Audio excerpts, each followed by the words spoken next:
नमस्कार माऊली. चला ज्ञानेश्वरीच्या सहवासात. ज्ञानेश्वरी अध्याय 7 मधील 139 ते 146 ओव्यांच्या सहवासात आपण जाऊया. भगवंतांनी स्पष्टपणे सांगितलंय, या संपूर्ण चराचरामध्ये अर्थात विश्वामध्ये एक परमात्माच सर्व व्यापून आहे.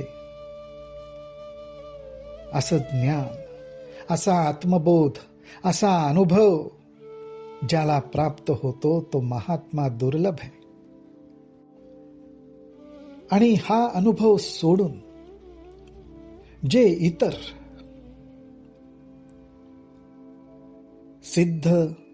सिद्ध साधक, थोर पुरुष, त्यांना एक प्रकारे भगवंतांनी थोडंसं मागे टाकलंय. आणि अर्थात एका गोष्टीबद्दल सावध केलंय, ते म्हणजे असं की एखादा उत्तम भजन करणारा दिसेल, परंतु ते भजन भोगासाठी जर असेल, त्याच्यामध्ये जर स्वार्थ, आशा, आकांक्षा, इच्छा लपलेली असेल, तर ते भजन गौण प्रतीचं आहे. आत्मज्ञानापासून, आत्मस्वरूपाच्या प्रचितीपासून ते जरा लांबच आहे. कारण का? तर मूळ ज्ञानदृष्टी ही आशारूपी अंधकाराने मंद झालेली आहे. हे सांगून आता पुढे ही जेव्हा दृष्टी मंद होते, मग काय काय घडतं, काय अनुभवायला येतं, अध्यात्माचं किंवा परमार्थाचं स्वरूपच कसं पालटून जातं, ते ज्ञानोबाराय सांगतात. ते म्हणतात, आणि फळाची या हावा हृदयी कामा जाला रेगावा, की तयाची ये घसणी दिवा ज्ञानाचा गेला. काय उत्तम गोष्ट ज्ञानोबारायांनी इथे सांगितली. ते म्हणतात की हृदयामध्ये ज्ञानाचा दिवा आहे. हृदयामध्ये ज्ञानाचा दिवा आहे, परंतु फळाविषयी हाव निर्माण झाली. फळाविषयी हाव निर्माण झाली की हृदयामध्ये इच्छेने प्रवेश केलाच.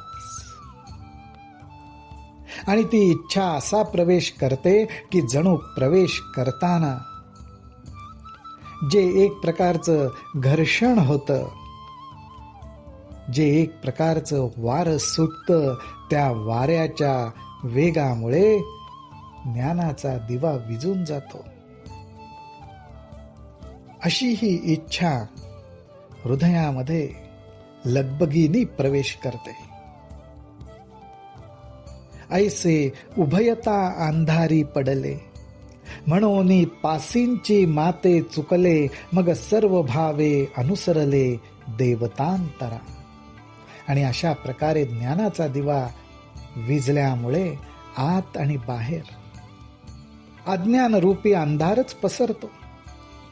आणि हा अज्ञान रूपी अंधार आत आणि बाहेर पसरल्यामुळे जवळच ते आत्मस्वरूप आहे, जवळच तो परमात्मा आहे, पण तो सापडत नाही. त्याचं विस्मरण घडतं आणि मग केवळ आपल्या इच्छा, आपल्या आकांक्षा, त्याचीच पूर्तता व्हावी म्हणून सर्व भावानी वेगवेगळ्या देवदेवतांची उपासना केली जाते. ही उपासना अशा प्रकारे ज्यांच्याकडनं केली जाते, त्यांच्या बाबतीत भगवंत म्हणतात, आधींच प्रकृतीचे पाईक, वरी भोगा लागी तव रंक, मग तेणे लोलुप्ये कौतुक कैसे भजती. भगवंत म्हणतात, अहो अगोदरच हे सर्वजण या प्रकृतीचा जो प्रभाव आहे, या प्रकृतीची जी शक्ती आहे, त्याच्या स्वाधीन झालेले आहेत. या प्रकृतीच्या पलीकडे जाऊन काही करू शकत नाही. म्हणजे आधीच प्रकृतीच्या स्वाधीन आणि त्यातून विषय सुखाकरिता विषयांचे गुलाम झालेले आहेत. या विषयांपासून मला सुख मिळालं पाहिजे, आनंद मिळाला पाहिजे, हे भोग भोगण्यासाठी भिकारी झालेले आहेत. आणि अशा प्रकारे मुळात या विषयांच्या मागे लागलेत. लोलुप्य म्हणजे एक प्रकारचा लंपटपणा. या विषयांच्या ठिकाणी लंपटपणा धारण केलेला आहे. आणि केवळ या विषयांची पूर्तता व्हावी म्हणून कौतुकाने भगवंताचं भजन करतात. मग तेणे लोलुप्ये कौतुक कैसे भजती. कवणितिया नियमबुद्धी कैसिया हन उपचार समृद्धी का अर्पण यथाविधी विहित करणे. अशा प्रकारे केवळ विषयभोग मिळण्यासाठी, विषय सुख आयुष्यात प्राप्त होण्यासाठी मग त्या देवदेवतांची पूजा कशी करावी, अर्चना कशी करावी म्हणून जे काही बुद्धीच्या आधारावर नियम सांगितलेले आहेत, त्या नियमांना धरून बुद्धी काम करते. कवणितिया नियमबुद्धी कैसिया हन उपचार समृद्धी.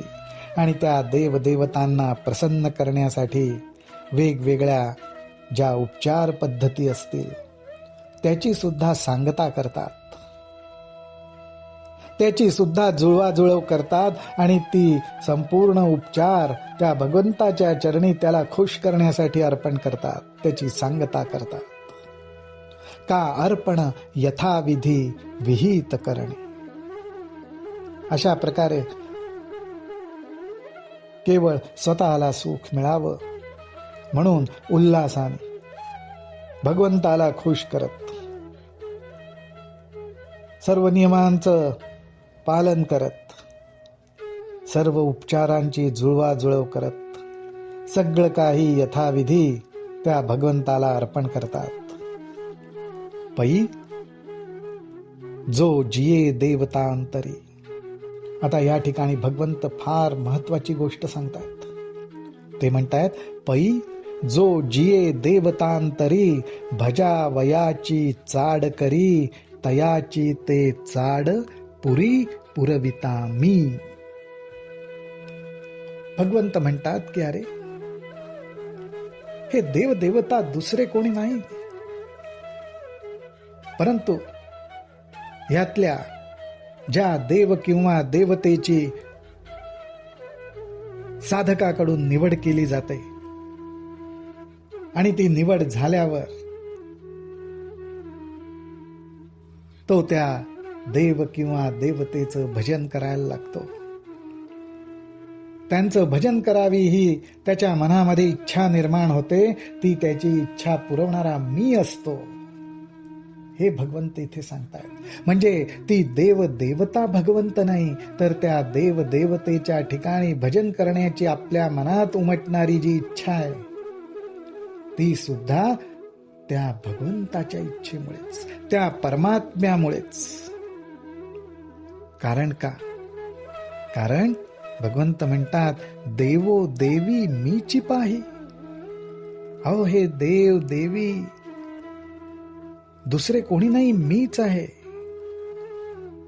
पण माऊली हो, ह्या भावनेने आपल्या आराध्य देवाची किंवा आपल्या आराध्य देवीची उपासना ह्या भावनेने व्हायला पाहिजे की तो माझा आराध्य साक्षात परमात्मा आहे, तो एकच परमात्मा सर्वत्र आहे. देवो देवी मीची पाही हाही निश्चय त्यासी नाही भाव ते ते ठाई वेगळा लाधरी. पण भगवंत म्हणतात असं होत नाही. हा मी परमात्माच त्या देवदेवतेचं रूप घेऊन प्रगट झालोय आणि त्या परमात्म्याचीच आपण पूजा करतोय. हा निश्चय त्यांच्या ठिकाणी नसतो, अर्थात हे ज्ञान त्यांच्या ठिकाणी नसतं. अशा प्रकारे बुद्धी स्थिर नसते.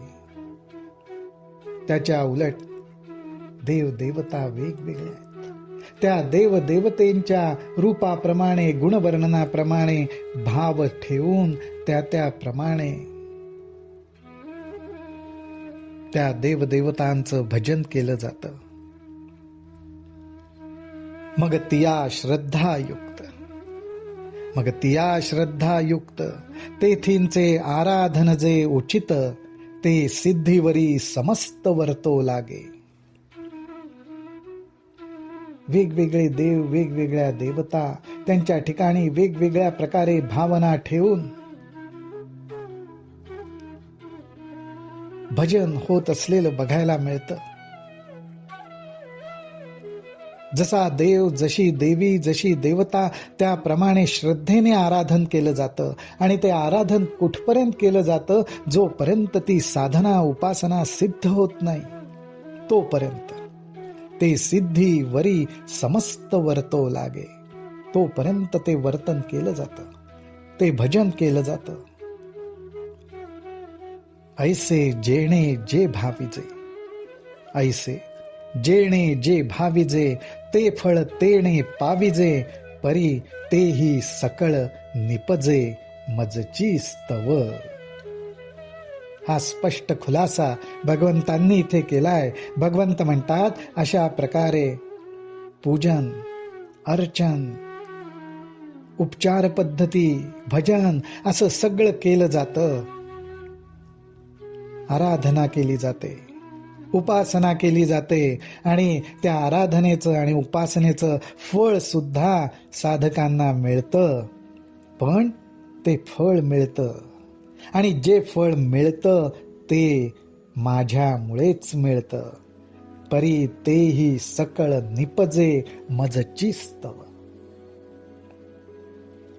इथे आपल्याला आपल्या साधनेचं आणि आराधनेचं मिळणारं फळ हे भगवंताच्या कृपेने मिळतं, हे लक्षात ठेवलं पाहिजे. परंतु ज्ञानी भक्त किंवा दुर्लभ महात्मा ह्या बाबतीत भगवंत सांगतायत की त्याच्या ठिकाणी अशी कुठलीच इच्छा नसते. केवळ आणि केवळ माझ्यासाठीच तो माझी साधना करतो, उपासना करतो, आणि मीच होऊन जातो. त्यामुळेच त्याला मला वेगळं कुठलंही फळ द्यावं लागत नाही. हा बोध आपल्याला ज्ञानोबा राय इथे करतायत. रामकृष्ण हरी, रामकृष्ण हरी, रामकृष्ण हरी.